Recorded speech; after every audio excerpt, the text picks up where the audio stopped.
vir die mense wat dit nou nog nie weet nie.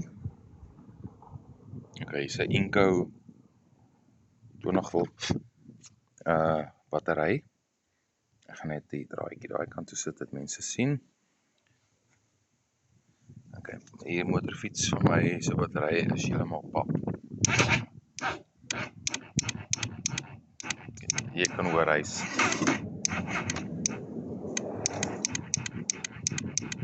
okay, dis die 20V battery. Ek het die storie op YouTube gesien, hè. En kyk, is klaar gekoppel.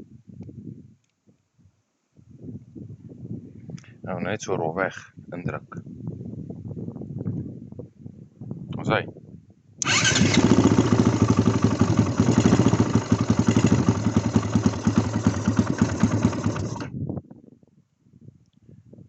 Kabel af.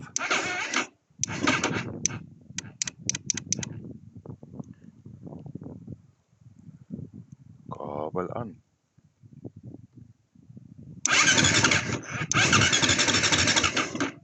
Ja, nou wil hy nie start nie.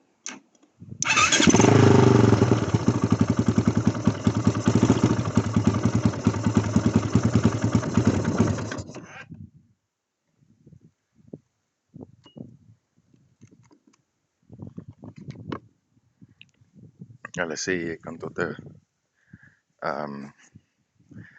kar start met die oudjies vir emergencies.